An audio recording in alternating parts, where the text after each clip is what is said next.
ॐ ॐ सहना भवतु सहनौ भुनक्तु सह वीर्यं करवावहै तेजस्विनावदितमस्तु मा विद्विषावहै। ॐ शांति शांति शांति। इस सत्र में हम कर्म योग पे बात करेंगे। श्रीमद् भगवत गीता अध्याय 3 श्रीमद् भगवत गीता का बहुत ही इम्पोर्टेंट चैप्टर है कर्म योग। और उस कर्म योग में हम बात करेंगे तकरीबन 43 नंबर तक का श्लोक है, यानी कि 43 श्लोक हैं इस चैप्टर में कर्म योग में। और ये तीसरा अध्याय है कर्म योग श्रीमद् भगवत गीता का। तो इसमें भगवान जी 1 नंबर से 7 नंबर श्लोक तक दो तरह के व्यक्ति, दो तरह के जीव की बात करते हैं। एक बाह्यमुखी एक्सट्रोवर्ट और दूसरा इंट्रोवर्ट। उसके क्या लक्षण हैं, how they perform, who are the extrovert, how they perform, who are the introvert. फिर 8 नंबर से 19 नंबर श्लोक तक भगवान जी बोलते हैं हरि कार्य को यज्ञ में परिवर्तित करके करने का। यहाँ पे भगवान जी ने यज्ञ का डेफिनेशन दिया, यज्ञ का मतलब समझाया है और इसका विस्तृत विवरण अध्याय 4 में भी है, जो कि मैंने बताया है हमारे वीडियो जो YouTube पे उपलब्ध हैं। और 20 से 25 नंबर श्लोक में भगवान जी ने different types of catalyst, different type of medias, different type of प्रेरणा, different type of influencing factor to do the action. कर्म करने के प्रेरणा स्रोत क्या है, ये 20 से 25 नंबर तक श्लोक में बताए। और 26 से लेकर के 35 तक भगवान जी ने बात की है कि श्रेष्ठ कर्म की क्या व्याख्या है, यानी कि कर्म जो है क्यों करना, कर्म कौन करना, कैसा कर्म करना, कर्म कब तक करना और कर्म करने के बाद उसके फल का क्या करना। और 36 नंबर से 43 नंबर तक भगवान जी ने ये बात किया कि कर्म का वास स्थान, यानी कि कर्म कहाँ कहाँ रिसाइड करता है। तो हम श्लोक दर श्लोक नहीं बात करेंगे, हम बात करेंगे सारांश में कर्म का।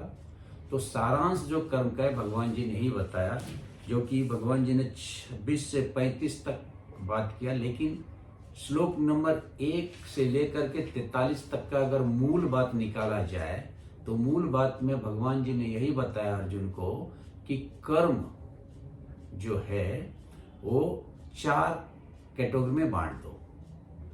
कौन सा कर्म करना चाहिए, फर्स्ट। दूसरा, कर्म कब तक करना चाहिए, सेकंड। तीसरा, कर्म कैसे करना चाहिए, थर्ड। एंड फोर्थ, कर्म करने के बाद जो परिणाम मिले उसका क्या करना चाहिए। This is the bottom line, this is the crux of this chapter. और फिर 36 नंबर से 43 नंबर तक में अलग एक पैरामीटर्स, अलग एक डेफिनेशन निकाला कि कर्म का वास स्थान क्या है, कर्म कहाँ से उत्पन्न होता है, कर्म का रेसिडेंस क्या है, कर्म का रेसिडेंस एड्रेस। जैसे हम बोलते हैं कि हमारा ये रेसिडेंस एड्रेस है, कोई बोलता है हमारा ये रेसिडेंस एड्रेस है। तो इसी तरह से भगवान जी ने यहाँ पे अर्जुन को एक प्रश्न के उत्तर में बोला कि कर्म का वास स्थान कहाँ है, कर्म का रीजन क्या है, कर्म की उत्पत्ति कहाँ से है। तो इसका मूल बात ये है। तो भगवान जी अर्जुन के पहले और दूसरे श्लोक, जो कि प्रश्न है अर्जुन का, वहां से शुरू करते हैं। और अर्जुन ने पूछा कि ज्यासी चेत कर्मणस्ति मता बुद्धि जनार्दन तत्किम कर्मणि घोरे माम नियोजयसि केशव। यहाँ पे बोला हे जनार्दन, जन का अर्दन करने वाला, हे जनार्दन, यदि कर्म से बुद्धि को आप श्रेष्ठ समझते हैं, क्योंकि चैप्टर 2 अगर आप देखेंगे तो चैप्टर 2 में भगवान जी ने बुद्धि योग पे बहुत जोर दिया है, यानी कि do the action with the intellect, not with the emotion. भगवान जी श्रीमद् भगवत गीता में पूरा 18 अध्याय जो अर्जुन के माध्यम से हम सभी को सुनाया है, उसका जो क्रक्स है, उसका जो मूल उद्देश्य है वो यही है कि हम सभी जीव कर्म कैसे करें, कर्म इमोशनल होके ना करें, कोई भी डिसीजन इमोशनल होके ना लें, वो इंटेलेक्ट के बेसिस पे लें।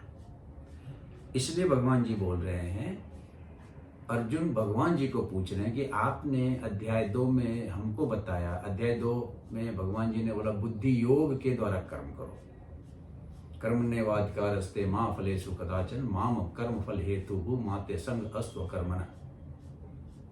भगवान जी ने अध्याय 2 में 47 नंबर का श्लोक में बोला, सिद्धि असिद्धि समो भूत्वा समत्वम योग उच्यते। समत्व योग की बात की, बुद्धि युक्त्या जहाति उभय सुकृत दुष्कृते ततो युद्धा ततो योगाय युजस्य योग कर्म सुकौशलम आदि आदि आदि। बहुत सारे श्लोक हैं, 72 नंबर तक का श्लोक, फ्रॉम 53 इज द स्थित प्रज्ञ। उसके पहले बुद्धि योग, उसके पहले भगवान जी ने स्व कर्म की व्याख्या की। ये अध्याय 2 की बात है।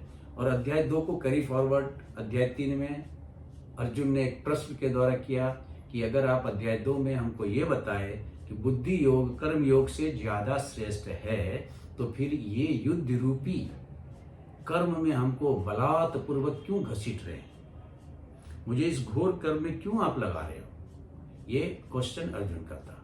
और आप देखो तो अर्जुन लॉजिकल क्वेश्चन पूछा। जब भगवान जी बोल रहे हैं कि ये बुद्धि योग श्रेष्ठ है कर्म योग से, तो फिर आप मुझे इस युद्ध रूपी घोर कर्म में क्यों लगा रहे हैं, जबकि हम बोल रहे हैं कि मुझे युद्ध नहीं करना है। और आप तरह तरह के तर्क दिए जा रहे हैं। भगवान जी ने अध्याय 2 में बहुत सारे तर्क दिए युद्ध करने के, और अध्याय 1 में अर्जुन ने बहुत सारे तर्क दिए युद्ध नहीं करने के, जो कि मैं यहाँ पे नहीं बात कर रहा हूँ, क्योंकि हमारे वीडियोज में अगर आप देखेंगे तो अध्याय 1 और अध्याय 2 हर एक श्लोक दर श्लोक किया हुआ है, और तकरीबन 50वां वीडियोज इस 2 अध्याय पे ऑलरेडी है अवेलेबल, इसलिए मैं वहाँ पे नहीं जा रहा हूँ। लेकिन मूल बात 3 नंबर अध्याय करने के पहले ये है कि अर्जुन दलील दे रहा है, अर्जुन तर्क दे रहा है, अर्जुन लॉजिक दे रहा है कि युद्ध मैं नहीं करूँगा, क्योंकि युद्ध करने से मैं अपने को ही मारूंगा, अपने को मारने से मेरे कुल का नाश हो जाएगा, कुल का नाश होने से हमारे स्त्रियां दूषित हो जाएंगी, स्त्रियां दूषित होने से हमारे वर्ण संकर पैदा होंगे, वर्ण संकर पैदा होने से हमारे कुल का मोक्ष नहीं होगा, और कुल का मोक्ष नहीं होगा तो हमारे धर्म का नाश हो जाएगा, और हमारे धर्म का नाश होने से हमें नरक का वास मिलेगा। These are the chronological logic given by the Arjuna in chapter 1 to the Krishna for not fighting the war. Once upon a time, Arjuna was very eager to fight the Mahabharata, and he wanted to see who are into the opponent. That's why he told Arjuna, he told Krishna, hey Krishna, bring the chariot into the middle of the battlefield, so that I want to know who all are into the opposition parties with whom I have to fight.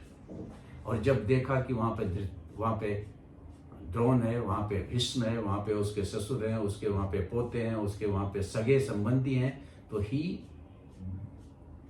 Trapped into the emotion, वो emotion में trapped हो गया। ये अध्याय 1 की बात है, और ये अर्जुन की बात नहीं, ये हम सभी की बात है कि जब हम अपने को देखते हैं तो हम इमोशनल हो जाते हैं, और जब तक दूसरे का प्रॉब्लम होता है हम बहुत ही ज्ञानी रहते हैं, हम सभी बहुत ही अच्छे एडवाइस देते रहते हैं। जब वही प्रॉब्लम हमारे ऊपर आ जाता है तो फिर हमारी सिट्टी पिट्टी गुम हो जाती है। और अध्याय 2 में भगवान जी ने श्री अर्जुन को बताना शुरू किया, श्री कृष्ण ने अर्जुन को बताना शुरू किया कि देह और आत्मा का भेद क्या है। आत्मा हम सभी हैं, ये देह जो है नाशवान है, ये देह जो है एक कपड़े के तरह है, जैसे हम कपड़े बदलते हैं वैसे आत्मा देह बदलता है। नैनम छिदन्ति शस्त्राणि नैनम दहति पावक न चैव क्लन्ति याति आपो न शोषयति मारुतः, ऐसे भगवान जी ने बताया। फिर भगवान जी ने बुद्धि योग के बारे में बताया, फिर भगवान जी ने स्थित प्रज्ञ के बारे में बताया। तो अर्जुन कंफ्यूज हो गया, और फिर अर्जुन ने पूछा कि बुद्धि योग अगर श्रेष्ठ है कर्म योग से, तो फिर हम युद्ध रूपी कर्म क्यों करूं?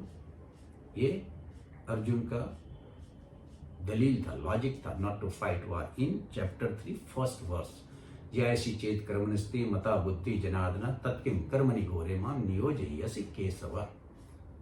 और हम भी जब काम नहीं करना रहता है तो इसी तरह का दलील देते हैं, इमोशन के वशीभूत होकर के हम बोलते हैं कि हमें कर्म नहीं करना है। अगर नौकरी नहीं करना है तो इमोशनली हम डिसीजन अगर लेते हैं कि हमको नौकरी नहीं करना है, तो it will lead to you the way of the repent at the last. क्योंकि भगवान जी आगे बताएंगे इसमें कर्मयोग में, बहुत इंपॉर्टेंट चैप्टर इसलिए बोल रहा हूँ। और दूसरा श्लोक में अर्जुन बोलता है कि इस तरह से आप मुझे और मेरे बुद्धि को दिग्भ्रमित कर रहे हैं। यामी श्रेणैव वाक्येन बुद्धि मोहयसीव मे तद एकम बद निश्चयम येन श्रेय अहम आपनियम। हे भगवान, हे श्री कृष्ण, आप मिले जुले वाक्यों से मेरी बुद्धि को आप मोहित कर रहे हैं, यानी भ्रमित कर रहे हैं। वह एक बात साफ साफ बताइए जिससे मैं कल्याण को प्राप्त हो जाऊं, यानी कि जिससे मेरा एजिटेशन खत्म हो जाए, जिससे मेरा डाउट खत्म हो जाए, and I should be the ready to do the obligatory duty. और भगवान जी फिर अध्याय 3 के श्लोक नंबर 3 से अपना उत्तर शुरू करते हैं। और जैसा मैंने बताया कि श्लोक नंबर 1 से लेकर श्लोक नंबर 8 तक भगवान जी ने बाह्यमुखी और अंतर्मुखी मनुष्य के बारे में बातें की है। 2 तरह के मनुष्य होते हैं, एक अंतर्मुखी, एक बाह्यमुखी। तो जो अंतर्मुखी है उसके लिए ज्ञान योग बहुत ही सरल है, जो बाह्यमुखी है उसके लिए ज्ञान योग सरल नहीं है, उसके लिए कर्म योग सरल है। इसलिए भगवान जी बोलते हैं लोक अस्मिन द्विविधा निष्ठा पूरा पोक्तमया। इस दुनिया में लोक अयम अस्मिन, इस दुनिया में दुविधा यानी कि 2 वेज आर देयर। पूरा प्रोक्ता मयानग, मयानग अर्जुन का नाम है। हे मयानग, मैं पहले ही तुमको बता चुका हूं, there are 2 ways for the people in this world to gain the salvation, to gain the moksha. क्या है? ज्ञान योगेन सांख्यानाम, कर्म योगेन योगिनाम। जो बाह्यमुखी है यानी कि जो योगी है, जो कर्मठ है, जो कर्म करना समझता है, जो बाह्यमुखी है, जिसके बहुत सारे डिजायर्स हैं, जिसके बहुत सारे गोल्स हैं एक्सटर्नल्स, उसके लिए कर्म योग श्रेष्ठ है।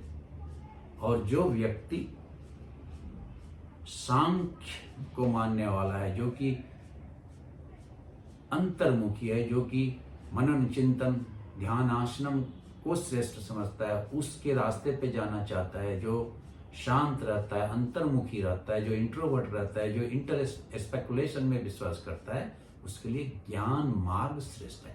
लेकिन दोनों मार्ग जाता कहाँ पे है? दोनों मार्ग जाता है एक ही डेस्टिनेशन पे, जिसे हम बोलते हैं मोक्ष, जिसे हम बोलते हैं फ्री फ्रॉम एजिटेशन, जिसे हम बोलते हैं वननेस, जिसे हम बोलते हैं डिजायरलेसनेस, जिसे हम बोलते हैं सेल्फिशनेस, जिसे हम बोलते हैं फ्री फ्रॉम ऑल सॉरो, जिसे हम बोलते हैं the highest state of the mind. आप कुछ भी बोलो, आत्म साक्षात्कार की स्थिति बोल रहे हैं, आप ब्रह्म स्थिति बोल रहे हैं, आप ब्रह्म ज्ञान की स्थिति बोल रहे हैं, आप मोक्ष की स्थिति बोल रहे हैं। That state of mind is nothing but when you attain that state by applying either कर्म योग और ज्ञान योग, depend on how your गुणाज are।